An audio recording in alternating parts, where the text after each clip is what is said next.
Welcome, welcome to Catching Up with Conception, where I, Audra Smith, fertility coach, host interviews about all things fertility. Nothing is off limits, and we are here for radical acceptance of the good, the bad, and everything in between in the world of fertility. Now, if you like what you hear today, please subscribe to this podcast wherever you're listening. It may not seem like much, but engaging with the content helps so much. Also, if you connect with this content, please reach out so we can help you and meet you wherever you're at. Welcome, welcome. Guys, today we have Marilyn of Infertile Teas. Can you introduce yourself? Say hi, all the things. Hi, everyone. Thank you for having me. Of course, thank you for joining us. I'm glad we were able to. I always have to do some math when I do my time zone conversions, Yeah, so I was excited. I know. I'm like, oh, you're in Washington. It's early over there. It's fine. It's good. But yeah, tell us about yourself. You've got a business, you've got a beautiful daughter, you've got a cool wall behind you, all the things. Oh my gosh, that is such a big question. And I don't All think right, I'm very good at that. But I can narrow it down. Tell us no, about you. I'll me- chunk it. yeah. Tell us about Oh, you. good. Okay. So we are tucked away in Charlotte, North Carolina. I love it here because it's so diverse. And I feel like I can access all of my favorite hobbies very easily. So, like, I really enjoy hiking, watercolor art. I just started taking ballet classes for adults that have never Oh taken my, ballet because I was like, it's I so need fun. something. It's so fun. Um, and, I've built a good community of friends here. So it's been just really nice and building like a family, right? Because we don't have family here. So it's Mm-hmm. our chosen family. So that's been a fun adventure. That sounds exactly like me when we moved to Washington, right? My hobbies, being outside. I Yeah. love watercolor, so I love that you also like Yeah. that. That's Yeah. so fun. It's And you have to build your own community You have sometimes. And to. And as an adult is like not as easy as you think it would be. So you have oh to yeah, really put yourself out there and, absolutely. like if you see someone that matches your vibe and just kind of basically ask them to hang out. Yeah, I was gonna say, I was like, how do you do that? Because what I do, I don't know how to do it smoothly. I just say, hey, we should be friends. I just like Yeah. rip it off. Like, because Yeah. I don't know how to do the like little steps as I an don't adult, like think you there's said. another way. Like, hey, we need to hang out. You're awesome. Like, here's my phone number. I'm going to stalk you and we're going to be best friends. Yes, Marilyn, yes. I feel like this is the beginning of a beautiful friendship I because, yes, think so I'm too. exactly the same way. Yeah. Okay, so we're in South Carolina. Are there North trees there? Carolina. We're in North Charlotte. Carolina. Mm-hmm. Charlotte.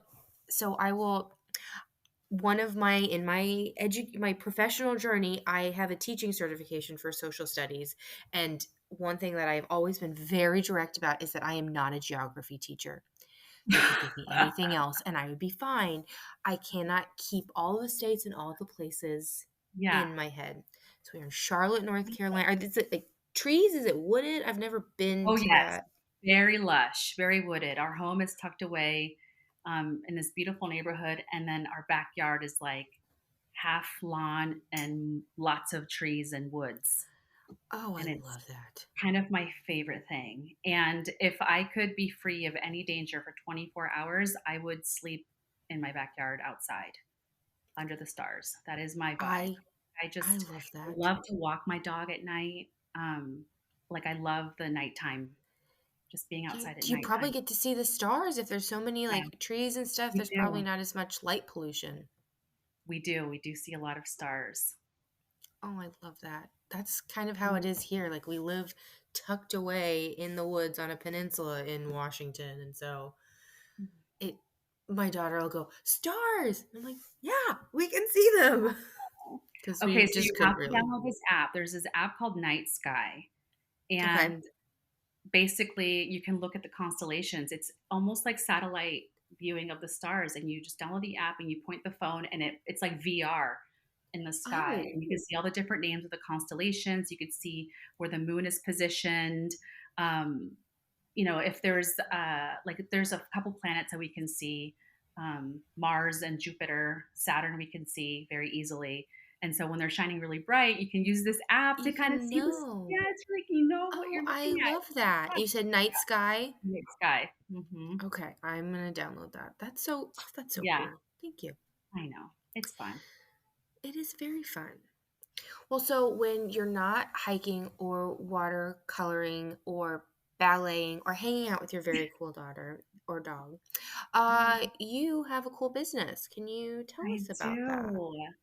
So I own Infertile Teas. It is an online store that I launched in kind of 2020, 2021, right Mm-hmm. after I had my last IVF transfer, which was October of 2019. I had two frozen embryos left, and I wanted to give my girl some siblings and grow a Yeah. family. And so we were living here in Charlotte, Mm-hmm. and my embryos were still in Salt Lake City, Utah. And Oh, so that's tough. I told my husband, I was like, I want this to be like an experience where I just go alone. Like you and me, let's stay here. So I jumped on a plane, went to Salt Lake, met with one of my very good friends who took very good care of me. She took Oh, me to my embryo transfer. I transferred two embryos and it didn't work. Like 2 weeks later, I just knew that my body was not going yeah. to keep it. And I thought, okay, well, I have a choice.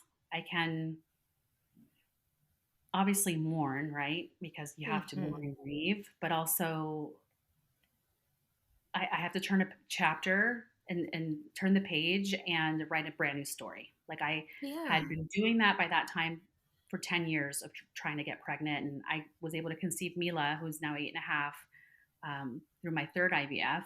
And so it was just time. So I closed that chapter. And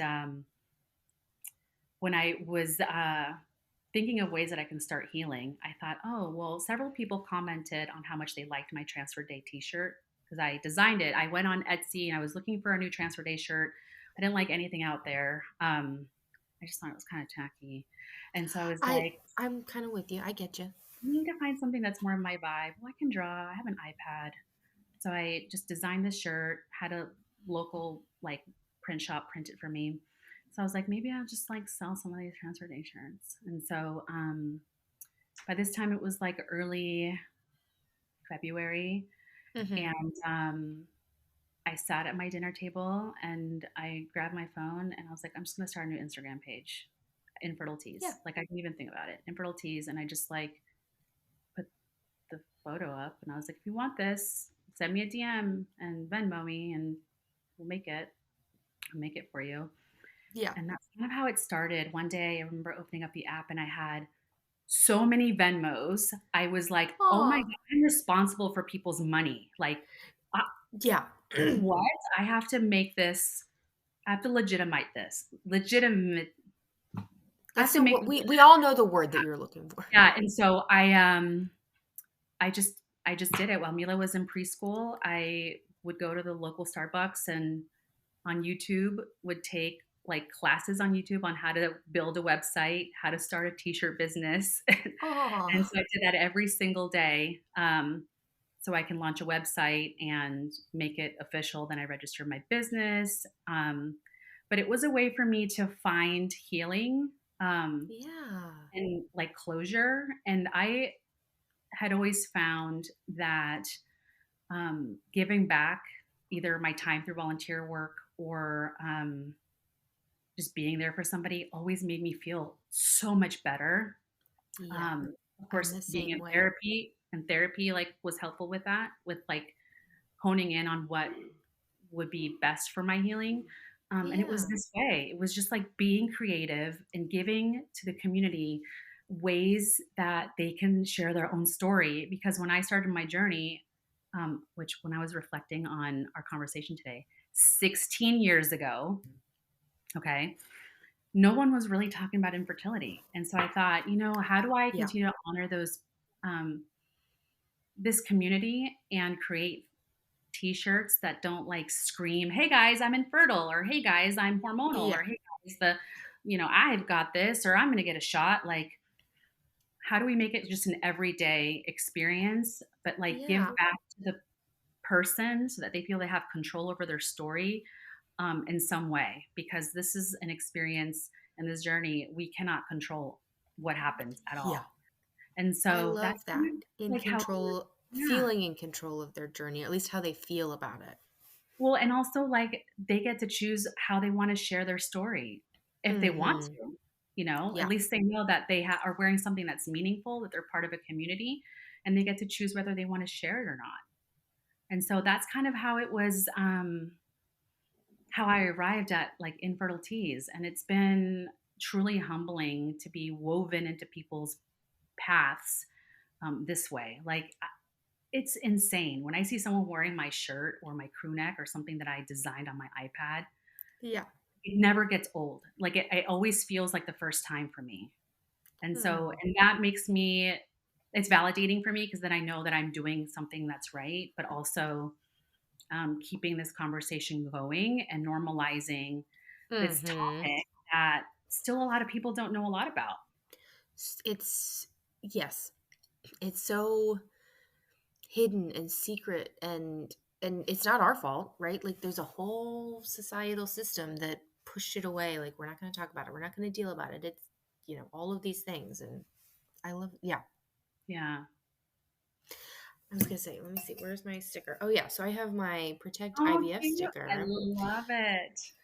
and I have a Protect IVF shirt, and I have one of your sweatshirts, but I need to do laundry, so that's why I'm not wearing it today.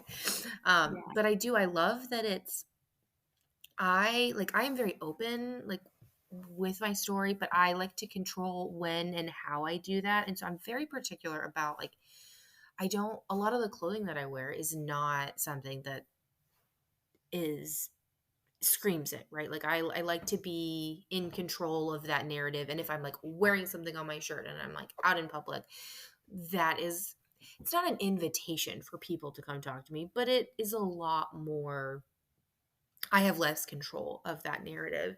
Um, but so I love your designs in that way, right? Like like you Thank said, it's like you. I'm in my, like it's not the most fun club to be in, to be honest, right? No, it's not. But Yeah. it's nice that we have this community of people who are so supportive of others in this community, and so in that way, that part of the club is kind of cool. You get to meet a lot of really wonderful, strong, awesome people that are there to support you. And it's like, hey, here's our Yeah. cool little badge. And people that understand, right? They understand what you're Mhm. experiencing and going through. They understand that, if you take a pregnancy test, they're going to look at it 2,500 times that day, take Oh, yeah. multiple pictures. You're going to take it apart. You're going to put it up to the sun. They're not You're going going to to look at see you lines that other sideways. people don't see. Yeah. Right. So they know, like, those are your people. They know, right? And so it does feel kind of like a secret society in a sense, but like we're going to talk about it. And so when I launched my Protect IVF collection in 2024, I was like, okay, there's so many things that we're silent about, right? Because it's such a personal experience. But there's other things that we need to be loud about, and that's protecting Mhm. access to Yes. in vitro fertilization. And so, like, that collection was very deliberate. I'm like, okay, how do we make this kind of the Advocate. billboard? Yeah. Yeah, make this the billboard, and that is the intentional generate conversation starter. Is Yes. okay. Oh, IVF is in jeopardy. Let's talk about it. Well, what does that mean? Yes. Protect IVF, right? And so that's another way that one can feel empowered. You got to be in that spicy mood to wear that shirt, right? You Out in do have public, to be in the spicy you got to mood. be ready. But you're in control of how that conversation goes, and you're ready and prepared, right? Yeah, I had a video that, or maybe it wasn't even a video, it was a post that said something about vote like your reproductive rights are in jeopardy because they are. And the number of responses that were very uneducated, right? But part of it is people know what they know and what they are exposed to, right? And so people don't usually sit there thinking, oh man, I am missing out on all this information, right? They go to their news source and they trust that to tell them whatever it is that's going on, right? And so if they're listening to a news source that is not giving them that information, right, they're going to think me saying, hey, your rights are at risk is false. Right. Um, and it really does highlight just how important it is to share that, Yeah. these things are in jeopardy, or share that these issues exist. Sometimes I think what people know this. Not everyone does. They A don't. lot of Yeah, people don't. they don't. And we're so we live in this world, right? So we're used to the acronyms, and we're up to date with what's happening in Capitol Hill, right? Like Hmm. a couple years ago, I was outside chatting with my neighbor, and I don't know how it came up, but I was like, "Yeah, IVF," and she was like, "What is that?" And to me, Yeah. I was like, "What is that, honey? Let's pull up a chair, let's chat." But I remember Yes. having this knee jerk reaction, like, "Oh, I'm throwing around these abbreviations like everybody knows, but not a lot of people do." Yeah. Yeah, like before I, dealt with infertility, so I had recurrent losses, and which is kind of what led me to fertility treatments. Um Mhm. and I'd heard some of the terms, right? But it's a whole other world, and it's so kind of, there's a shroud, right? Where it's like, oh, we don't go there. We're not going to like learn about it, because maybe if we don't learn about it, we won't have to need it, right? And I'm really guilty of that kind of mindset. Um Yeah, like when I was pregnant, I was not going to have a C-section. I didn't read any information about C-sections. They freaked me out. I was like, I told my doctor, I said, I don't want to talk about C-sections. That's not something I want to do. I want to have this baby. And then when it was like 5:30 in the morning and I had been pushing for 3 hours, and both myself and my daughter were not in good shape, and they said, Audra, things are not looking good. We have to do an emergency C-section. I was just, I mean, it was not great, right? Which part yeah, of it is my fault. I should have been prepared. I could have been prepared, but I chose not to. But also, I think in those situations when I was like, I'm not going to have this, it would have been nice if there was someone there. And I wish I'd had a doula. If I could do it again, I would have a doula, yeah, right? same. To Yeah, say, well, let's have this conversation about that fear, right? Let's have a conversation about what that would look like, just so we're prepared. And I wish there was more openness to all of the reproductive issues, right? yeah. I Like, think, I think it's taboo to talk about sex. I mean, that's it really what is it very is, right? taboo to People are talk like, about "Oh, sex. That's reproductive. true. You cannot talk about reproductive issues and access without talking about sex, right?" And like in my generation, we grew up with like taking quizzes in 17 magazine on like, Hmm. if you look at a guy, if you get sperm on your jeans, it's gonna like. Yeah. There's a story I read in 17 magazine where it's like, I got pregnant, my husband got sperm on my jeans. What? I mean, and that's how you just like did not talk about it. And Yeah. so it was like you didn't talk about it because if you had sex underage, Or well, I don't outside know, of or marriage, or like, yeah, whatever taboo right, you or want to call whatever it. taboo, yeah, then you would get pregnant immediately. And so it was like when it Yes. didn't happen for us, it was like, oh, but like, what? Why? Yeah. Yeah. And so people just don't want to talk about like sex. They don't want to talk about reproductive health. Um, Yes. and it could be people's like faith too, right? Like Hmm. you just pray about it and then you'll get pregnant, or you must be sinning, or you must be doing and something it's against. and it's so hard, because I've had conversations with very, religious women that are like, I don't know why God did this to me, and it breaks my heart, and or like, why God won't give me a baby, or why God took my baby, and it makes me so sad that they feel that weight. That, like, religion, I think, can be wonderful if is supporting you, if it makes you feel loved. It's hard Yeah. when And I think, it I feels. grew up very religious, and right now we are not, but I can definitely speak to that experience. There's a lot of guilt there, right? Like scriptures teach people that, women are supposed to multiply and replenish the earth, right? And when Yeah. you cannot do that, it's so shameful.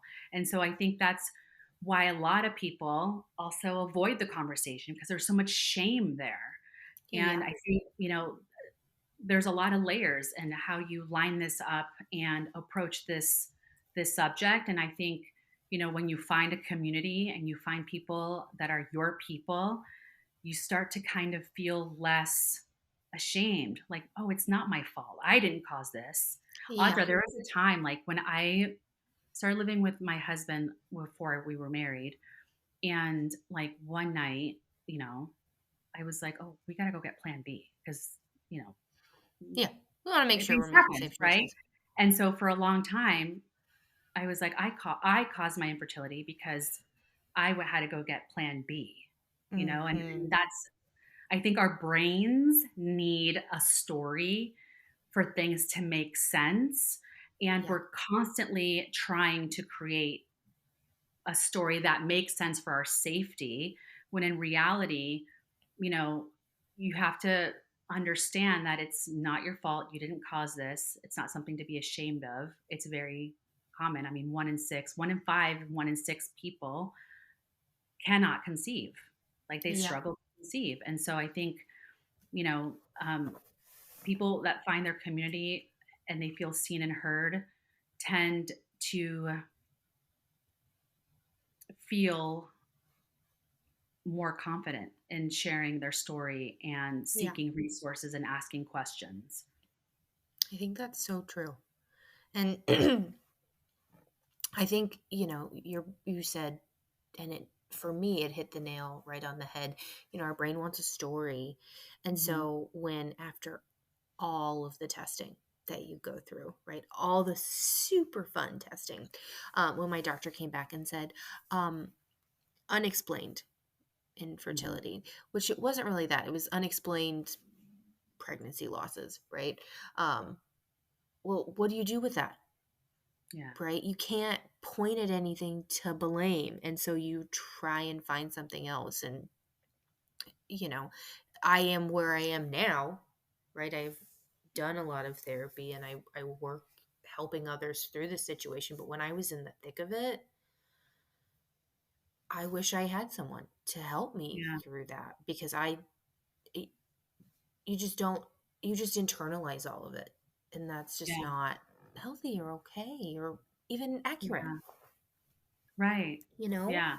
It's so true. I was also diagnosed with unexplained infertility, which is the most laziest diagnosis in the world.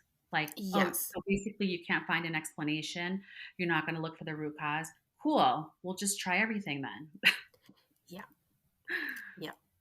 And what I have kind of learned now is like I'm fairly certain I had problems with low progesterone, which is why when I went through IVF and I had all the progesterone shots that left big old muscle knots in my butt cheeks, Yeah. I was fine. Um, but yeah, it's hard. It's hard. It's But so so hard. so you design all of your stuff? Do you have like a background in design? No, Or you I just taught like myself. pretty things? I taught I myself. love that. Self-taught. I've always been really good at design. Mhm. Um, just growing up, I've always been very creative and Mhm. artistic. My mom, made and sewed all of our clothes, and she would Oh, paint our wow. like she would buy white Keds and she would paint our shoes. She would make these beautiful shirts with like puffy paint, and like she would do this patchwork. Some of the most beautiful work that I've ever seen has been from my mom. She made me this like Mickey Mouse, like tiered 1989, um, like Mickey Mouse denim skirt and a matching denim jacket with Mickey Mouse patches, which I still have. Amazing. Um, and, I get a lot of my creative I'm stuff from sure. my mom. But you're Um, also raised around that. Like that is what the world that you knew. And so being creative was just a thing. You were allowed to have that. That's yeah, awesome. it's fun. And so, yeah. And creating a design is a process for me, right? It just doesn't like Yeah. happen overnight. I'm very thoughtful about it. There's things that I think I'm gonna print and do, and I'm like, I'm not feeling that. And my husband will be like, well, the people might like it. I'm like, but I need to like it. Like I need to Yeah. like everything that I release. Like I have to like it first. I don't care. Yeah. Like I'm not gonna put something else out, put something out that I don't like if people might like. No, I have to really like it. I have to feel passionate about it. And I think um, wearing that lens of being intentional about my designs, Yes. I think that's what people love. But also, yeah, I'm inspired by things that are around me, by movies, by trends, by how I feel, by music. Yeah. Um, and I pull out my little iPad Pro and my little design pad and just start doodling and see what feels good. Do you have a favorite design? Or does Uh, that change? For me, it would change. yeah, it does change. I am coming out with a new design soon that Ooh. I love. Um, that's really cute. But my favorite design is, I think right now it's this olive green crew neck, and it's called Fawn, and it's this olive green color palette. I'm looking to see if I have one that I printed. Actually, I printed several this morning, but that has the 1 in 6 hearts here on the side. It's kind of like my signature design is this 1 in 6 heart on the pocket Hmm. side of the crew. Um, that's my favorite right now, but it changes based on my mood, the seasons, and Hmm. what's going on. But yeah, whenever I'm gonna launch something, I'm like, I love this so much. What if the people don't like it?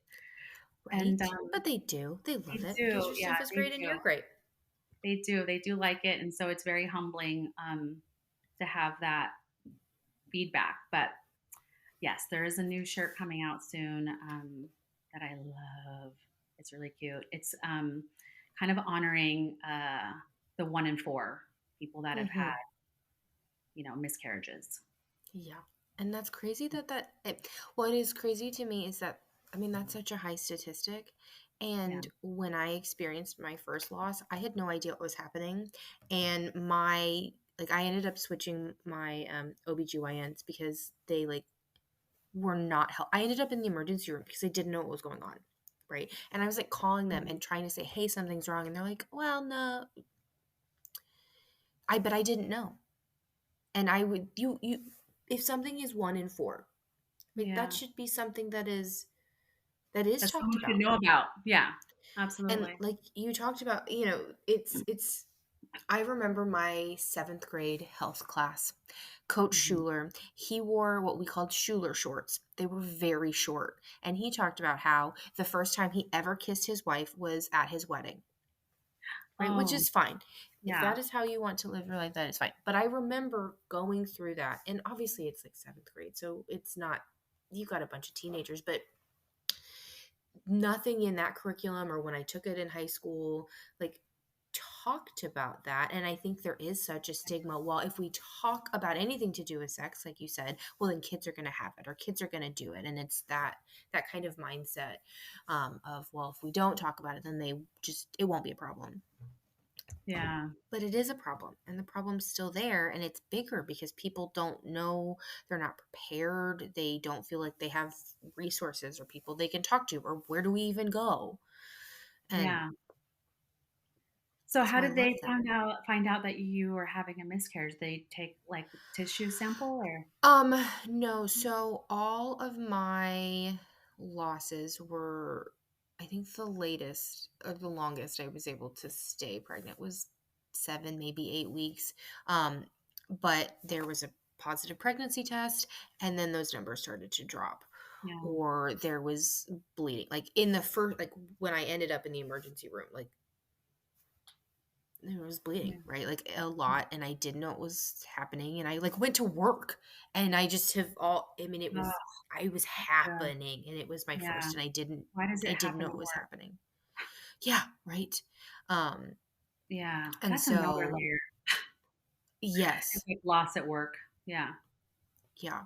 And so, they, ran a blood test and they saw the numbers and it was Mm, much less obviously than what it was before. But yeah, I didn't know I didn't know what numbers were good or what numbers were bad or right. all the things. And, That's so hard. so in addition to like this trauma that's happening to my body and I'm confused about what's happening, I'm having to like juggle like the medical system and like all you're telling me all these numbers. I don't know what they mean.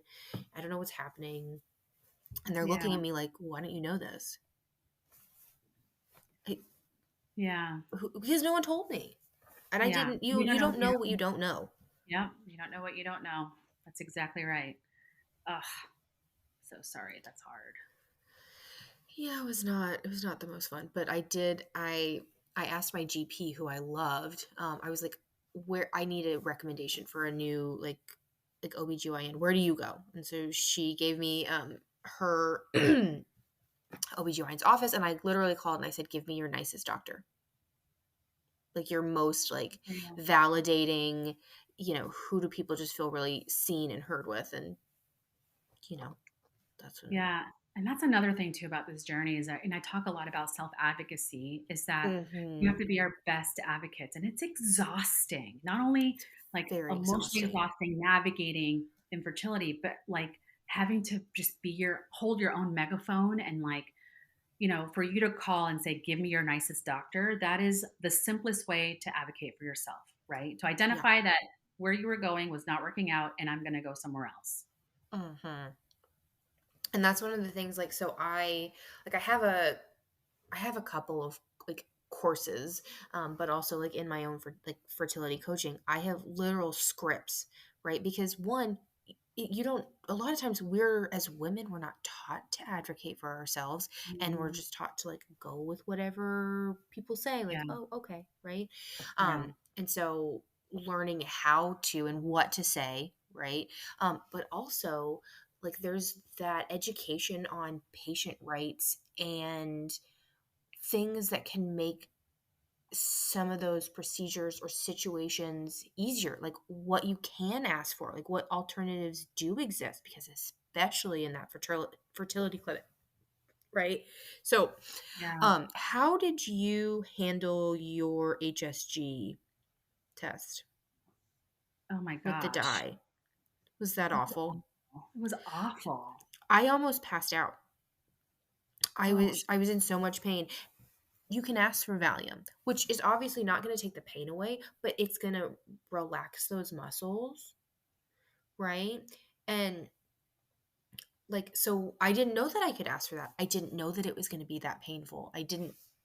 There's so many things that I didn't know to mm, advocate for that would yeah. have made things so much easier because they Yeah. don't tell you. I had an HSG several times because I went through 4 Oh, different fertility clinics from moving from Florida to Utah. And oh, then yeah. the last clinic that eventually got me pregnant with Mila was in Colorado. So I flew from Salt Lake to Colorado to CCRM for my treatments. They gave me Valium for my HSG. And it was like, oh, This could have been the whole time. could have been the whole time. It's so invasive. You feel like a science experiment and you put so much trust into the people that are treating you. And so you're like, they know what's best for my body. I don't, you just, like what we've been saying, we don't know what we don't Yes. know. Um, and those small things really make such a big difference in your overall experience through it because it's so painful. Yeah. But I have heard that there are some people that it was not as painful for, No, which I I'm like, was very that's disappointed. awesome for you. But yeah, Yeah. I almost threw up and passed out. Like Yeah. it was not a fun time. I mean, we don't want to scare you, right? But you can ask for Valium. If you have to do an HSG, neither of us are medical professionals. You can ask for a Valium, which relaxes those muscles.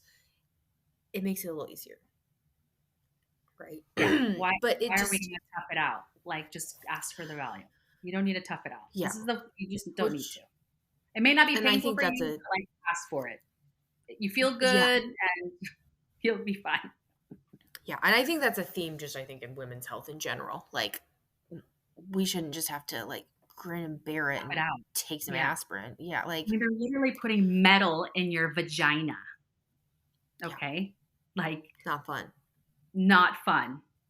They're No. going in there trying to, get everything set up. No, we're not doing that. Yeah, so for anyone listening, an HSD, it's hysterosalpingogram. Pingogram? I always Yeah. like to use the acronym, but basically it is where they like inflate your like uterine cavity, and they put dye through so that it, and then they like have a x-ray machine like right on top of you. I'm motioning, right? People can't see me.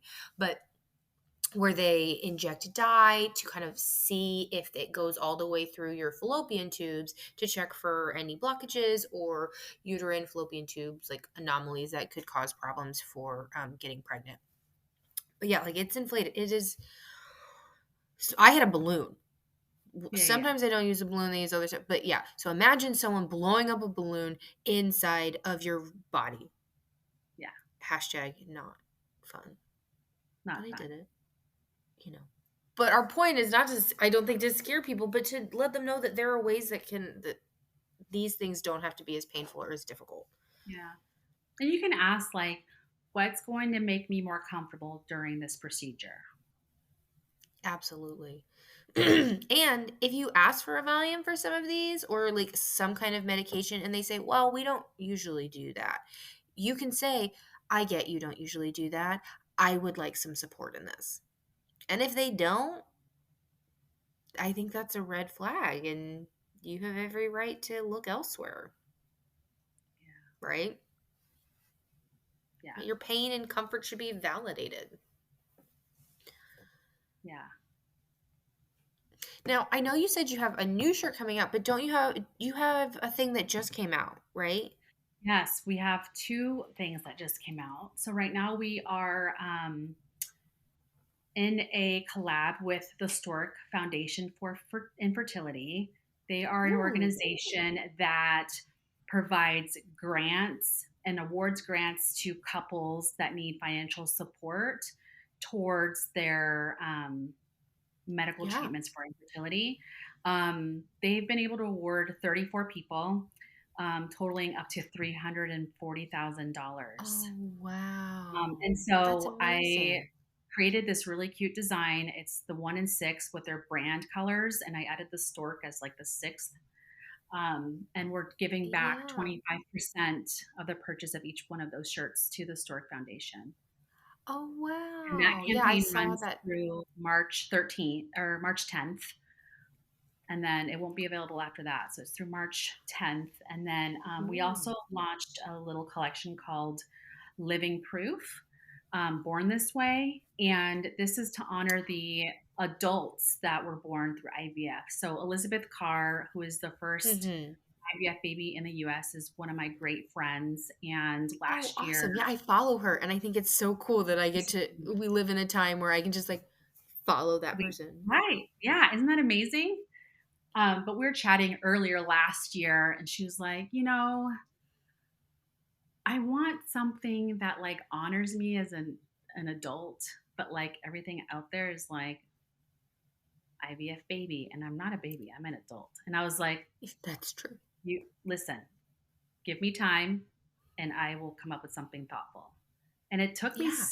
6 months, 6 months to come up with something that I felt that still stayed true to the Infertile Teas brand, but also honored these adults that were born via IVF, and kind of gave them the opportunity to start these conversations.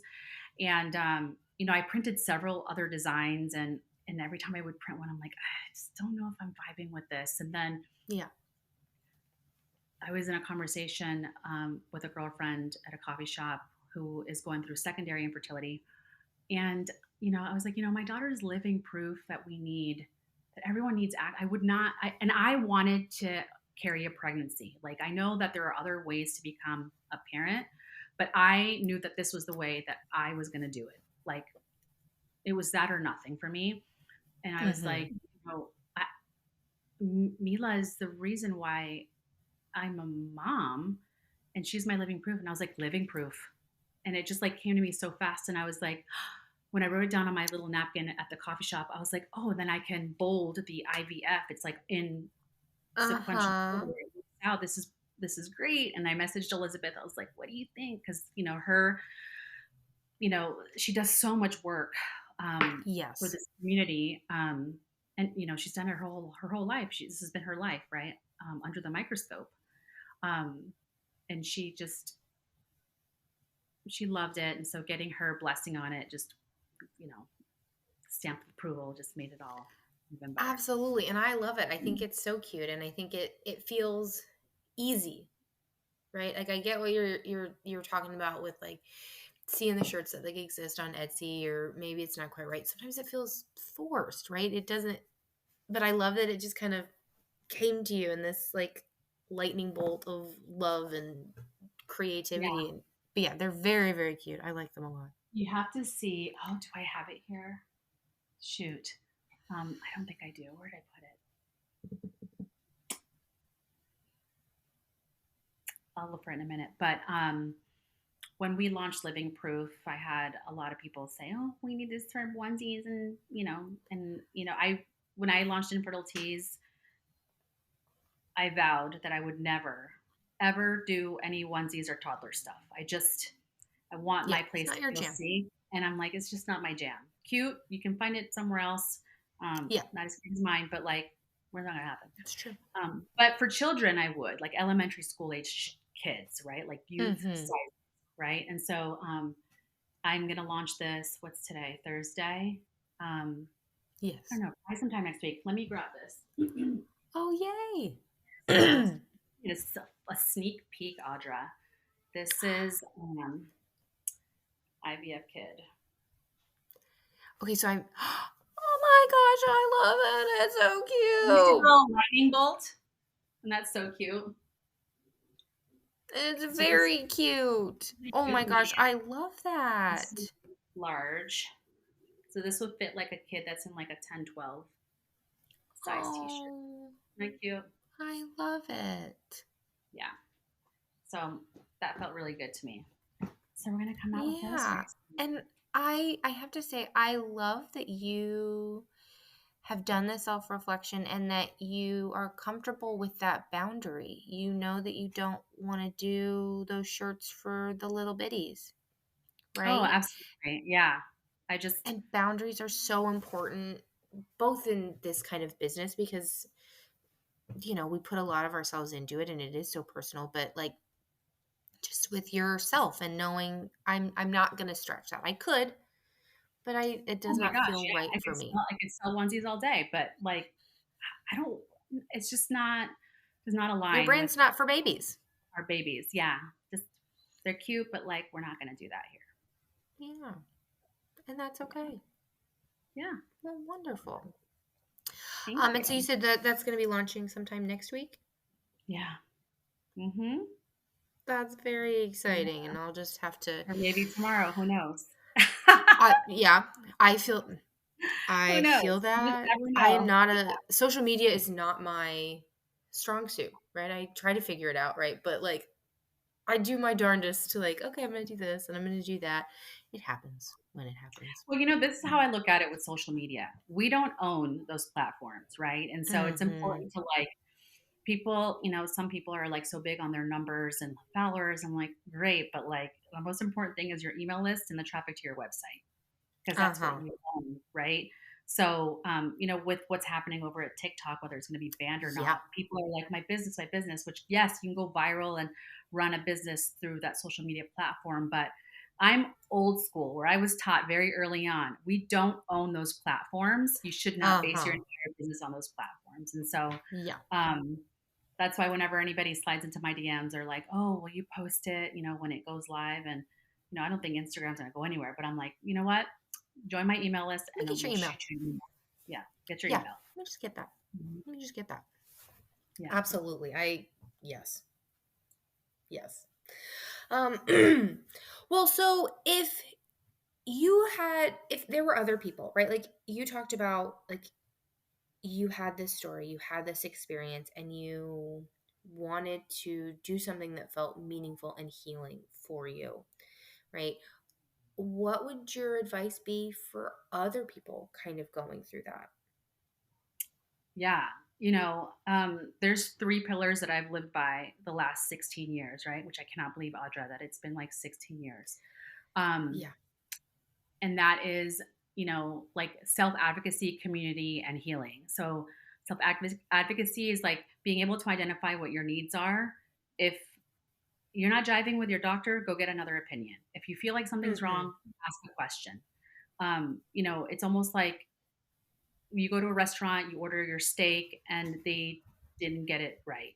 Are you the kind of person that's just going to deal with it, or are you going to say, "Hey, but I'm actually paying for the steak, and this is not how I wanted it cooked. Like, are we going to send it back?" That's a way to advocate for yourself, right? If we just suck it Yeah. up and power through, or are we really going to, champion ourselves through this experience? So I think speaking up for your needs, speaking up for yourself is very important. Community is finding your people, right? And there's so much support. There's a lot of organizations. Resolve is like one of Yes. the best organizations, and I just love working with Resolve. They have advocacy groups. They have therapy, like they have group meetings, and they have just a bunch of resources. Mm-hmm. There are fertility coaches and mindset coaches that I think people think is a replacement for therapy, and it is not. I think It's not. therapy is great to support the trauma, and a fertility coach is going to help with your mindset to move forward. Like, how are we going to move forward Yeah. together? They're going to give you the tools to help you move forward, and it's almost like your built-in bestie through the experience. So I think finding Yes. that person that meets your vibe, and then the healing part is like my third pillar, and that is being deliberate about your healing. You don't have to wait for a conclusion to start healing. You start healing throughout your journey, and that's leaning into Mm-hmm. therapy. Like, I therapy was my lifeline. I think in between my second IVF and my third IVF, I joined a group therapy with this therapist that like basically saved my life. Like, I just was just in disarray. I was completely lost, and she and I would meet once a week, and then once a week we would meet with our group there with group therapy, which was me and like five other women that were also going through similar experiences through our infertility journey. And just like being able to show up for other people in a small intimate setting was very special and empowering. um, but also like you felt like you were able to grasp the tools to move forward. Like, I was ready to just face the Yeah. world, and like, you know, I knew I was going to be okay regardless of the outcome. And so I think sticking by those three pillars is a good place to start on how you're going to navigate this really difficult journey. No, and I think that's beautiful. I like it. It's wonderfully put, right? It's organized, which my brain likes, right? But it is. Those are very important kind of aspects to kind of focus on, and it's nice if you can like organize it in that way, right? Self advocacy, support, healing, Mm-hmm. right? It gives you something that you can like work towards and like kind of align stuff, and I think that's wonderful. Yeah. Well, if people wanted to learn more about your stuff or support you, where could they find that? What should they do? Oh my gosh. Infertilities.com is my website. Also, Infertilities on Instagram. I answer all my DMs. Obviously, if I'm not available, I have my VA that will answer, or my product manager will answer some DMs, and they'll put their name on there. But Yeah. see me, and I'll have conversations, and I just love to be there for people and support them, and that's where I can be located. Awesome. Well, thank you so much for joining us. I'm so excited. I'm going to link all your stuff when I post the podcast, but thank you for joining us today. Thank you for having me.